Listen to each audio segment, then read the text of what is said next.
ನಮಸ್ಕಾರ ಸ್ನೇಹಿತರೆ, ಇವತ್ತಿನ ರೆಸಿಪಿ ವಿಳ್ಳೆದೆಲೆ ಚಿತ್ರಾನ್ನ.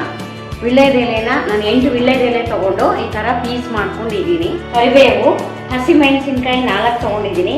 ರುಚಿಗೆ ತಕ್ಕಷ್ಟು ಉಪ್ಪು, ಅರಿಶಿನ ಅರ್ಧ ಸ್ಪೂನು, ಕಡಲೆಕಾಯಿ ಬೀಜ, ಉದ್ದಿನಬೇಳೆ, ಕಡಲೆಬೇಳೆ, ಸಾಸಿವೆ, ಎಣ್ಣೆ, ತುಪ್ಪ, ಇಂಗು, ಎಪಿಂಚು, ಕೊಬ್ಬರಿ. ನಾನಿಲ್ಲಿ ಒಣ ಕೊಬ್ಬರಿ ತಗೊಂಡಿದ್ದೀನಿ. ನಾನು 1 ಲೋಟ ಅನ್ನ ಮಾಡಿಟ್ಕೊಂಡಿದ್ದೀನಿ. ಇದು ವಿಳ್ಳೆದೆಲೆ ಚಿತ್ರಾನ್ನ ಆಗಿರೋದ್ರಿಂದ ಫಸ್ಟೇ ನಾನು ಅನ್ನ ಮಾಡಿಟ್ಕೊಂಡಿದ್ದೀನಿ. ಬನ್ನಿ ಮಾಡೋಣ. 1 ಬಾಣಲೆ ಇಟ್ಟು 1 ಸ್ಪೂನು ತುಪ್ಪ ಹಾಕಿ ಫಸ್ಟು ವಿಳ್ಳೆದೆಲೆನ ತುಪ್ಪದಲ್ಲಿ ಕರಿಬೇಕು. ವಿಳ್ಳೆದೆಲೆ ತಿಂದೇ ಇದ್ದವ್ರಿಗೆ ಈ ರೆಸಿಪಿ ತುಂಬ ಉಪಯೋಗ ಆಗುತ್ತೆ. ತಿಂದೇ ಇದ್ದವರು ತಿಂತಾರೆ.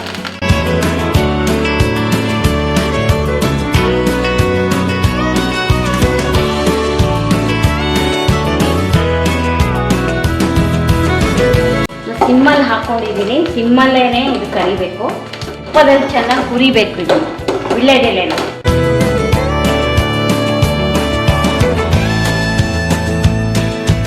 ನೋಡಿ, ಸ್ವಲ್ಪ ಕಲರ್ ಚೇಂಜ್ ಆಗ್ತಾ ಇದೆ. ಎಲ್ಲ ಹಸಿ ಎಲ್ಲ ಚಟಪಟ ಅಂತ ಅಂದು ಈ ಥರ ಕ್ರಿಸ್ಪಿಗಾಗುತ್ತೆ. ಇದಾಗಿದೆ. ಇವಾಗ ಇದು ತೆಕ್ಕೋಬೇಕು. ಇವಾಗ ಇದಕ್ಕೇನೆ 2 ಸ್ಪೂನು ಎಣ್ಣೆ ಹಾಕ್ಬೇಕು. ಅರ್ಧ ಸ್ಪೂನ್ ಸಾಸಿವೆ ಹಿಡಿದಾದ್ಮೇಲೆ 1 ಸ್ಪೂನ್ ಕಡಲೆಬೇಳೆ. ಚಿತ್ರಾನ್ನಕ್ಕೆ ಏನೇನು ಒಗ್ಗರಣೆ ಹಾಕ್ತೀರಾ ಎಲ್ಲ ಹಾಕ್ಬೋದು. ನಾನಿಲ್ಲಿ ಈರುಳ್ಳಿ ಹಾಕ್ಕೊಂಡಿಲ್ಲ, ನೀವು ಈರುಳ್ಳಿ ಹಾಕ್ಕೋಬೋದು, ಬೆಳ್ಳುಳ್ಳಿ ಕೂಡ ಹಾಕ್ಕೋಬೋದು. ಅರ್ಧ ಸ್ಪೂನ್ ಉದ್ದಿನಬೇಳೆ, 1.5 ಸ್ಪೂನ್ ಕಡಲೆಕಾಯಿ ಬೀಜ,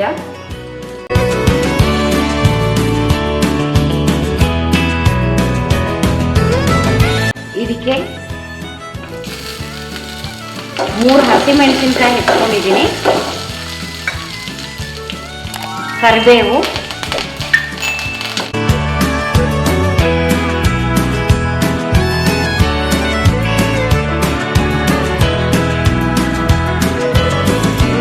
ಅರಿಶಿನ, ಇಂಗು,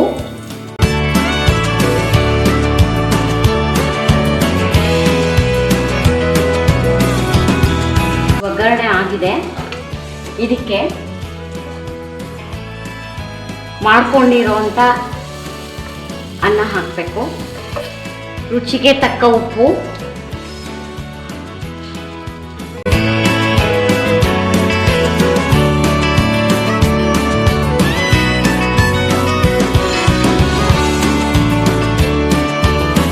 ನಾನಿಲ್ಲಿ ಒಣ ಕೊಬ್ಬರಿ ತೊಗೊಂಡಿದ್ದೀನಿ, ನೀವು ಹಸಿ ಕೊಬ್ಬರಿ ತೊಗೋಬೋದು. ಲಾಸ್ಟಲ್ಲಿ ಇದನ್ನ ಈ ಥರ ಪುಡಿ ಮಾಡ್ಕೋಬೇಕು.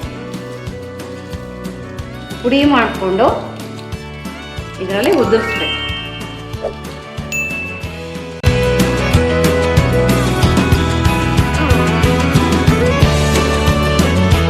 ಈ ಥರ ಈ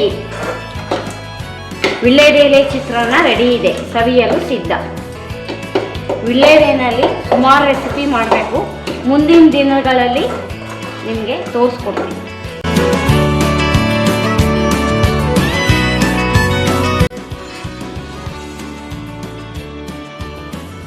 ಪೂರಿಲ್ಲ ಸ್ನೇಹಿತರೆ, ವಿಳ್ಳೆದೆಲೆ ಚಿತ್ರಾನ್ನ ಸವಿಯಲು ಸಿದ್ಧ. ಇದ್ರ ಜೊತೆ ಉಪ್ಪಿನಕಾಯಿ, ಚಟ್ನಿ ಪುಡಿ, ಹಪ್ಪಳ ಏನು ಬೇಕಾದ್ರೂ ನಂಚ್ಕೊಂಡು ತಿನ್ಬೋದು.